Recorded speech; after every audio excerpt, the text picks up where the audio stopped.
And with regard to the religious perspective, the church always recommends the believers to be in this right path to preserve the life. And often science comes as if science is against religious perspective. But how do you see? Because you are as a medical doctor in this field. Yes. And again, I'm not only a medical doctor, I'm a scientist. I have done a lot of research in basic medical sciences. So yes, somehow people believe that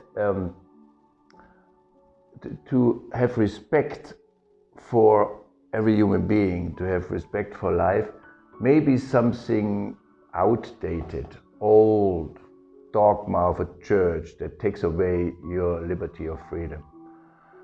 And that definitely is not the case.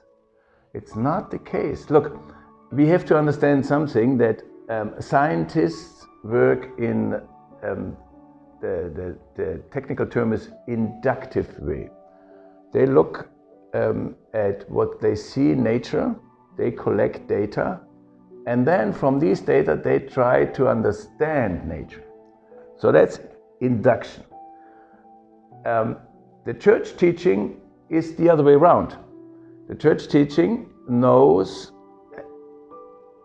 it has the gift of truth, and from that it deducts things, like it deducts how you have to behave. You have the 10 Commandments. That's not, it's deduction.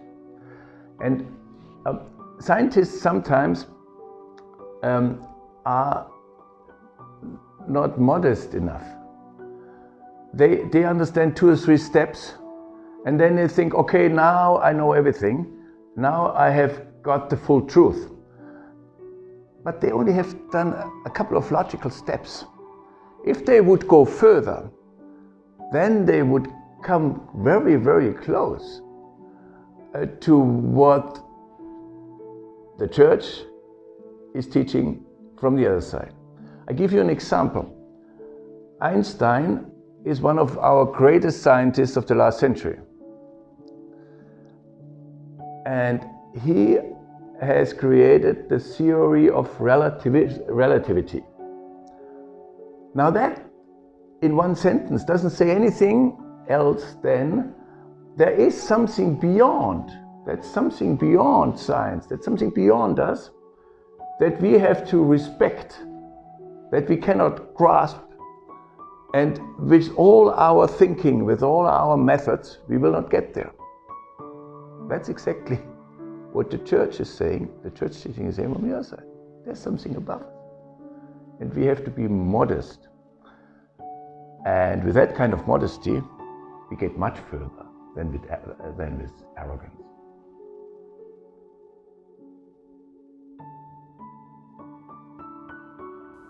About this area of science, I'm happy because this age is the age that science is giving us more resources, that we can more clearly see beauty of life. This is nice.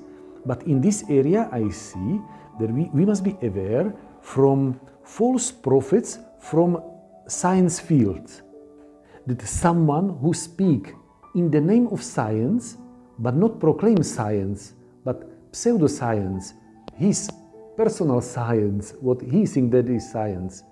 This we must be aware, like Jesus would say, be aware, because they will come. Yes, again, Father, you are perfectly right. And what you probably refer to is that science now, especially in the field, in the beginning of life, science believes that it's the creator of life. You know, there's a very interesting word to that branch of medicine. It's called reproduction medicine. And everybody's talking about reproduction medicine. Reproduction medicine. I cannot really pronounce that word without hesitating. Because in that word, there is one part that's called product. Product. And as you all know, reproduction medicine refers to the medicine that helps to fulfill the child wish. An unfulfilled child wish, problems with fertility, is handled by reproduction medicine.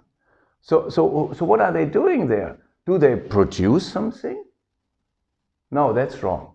And that's exactly what you were referring to. I mean, from a very clear-cut scientific point of view, people that are in the field of fertility, what they do is they very often help a lot. You know, I'm far away from being completely passive, negative on fertility medicine, because many women have a problem with fertility, and that's very helpful. So they help with, I will just tell you in a minute what I would never support, but they can help with a lot of advice and so on.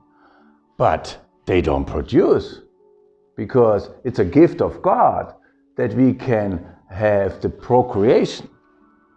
And if you ask a scientist what you are doing there, well, he takes all that gift and to stay in the picture, he just polish it a little bit. He just puts a band around it. But it's the gift from God, that the procreation. So doctors scientists, especially in reproduction medicine, they tend to think that they are the ones. And you can just look at it from the other way around. If there would not be the capacity of us to procreate, then these doctors could go home. They could not do anything.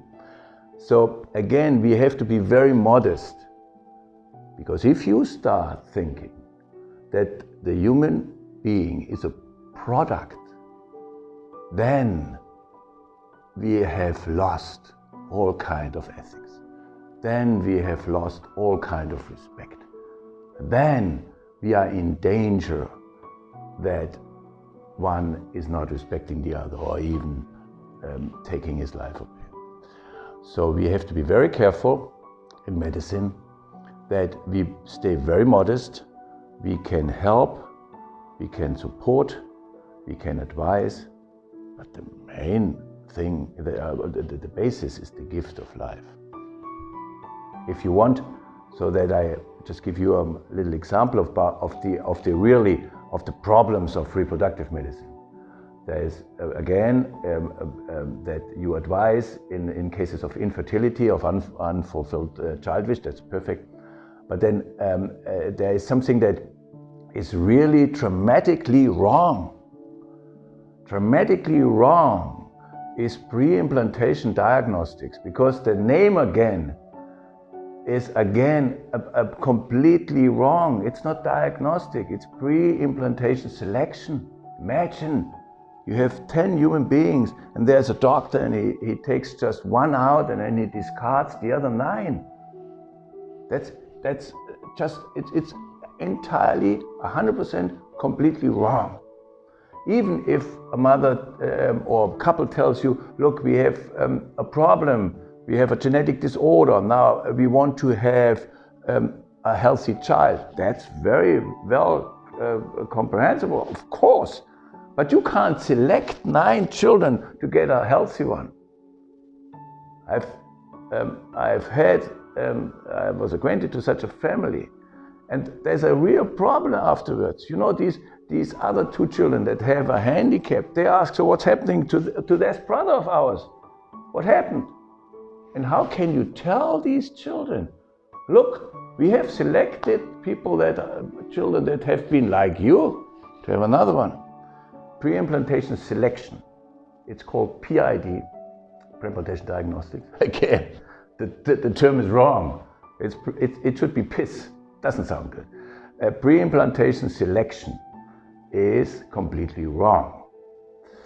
Then another way to do selection is to do diagnostic, all sorts of diagnostic during pregnancy. There are different methods.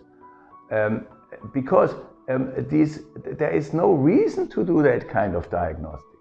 It may be good to do an ultrasound, as you say, to enjoy this young child of yours. It may be good to do diagnostics before birth, so that you know whether that's going to be a complicated way of birth or whether uncomplicated. You can, and then with that type of diagnosis, you can actually be better prepared for the process of birth.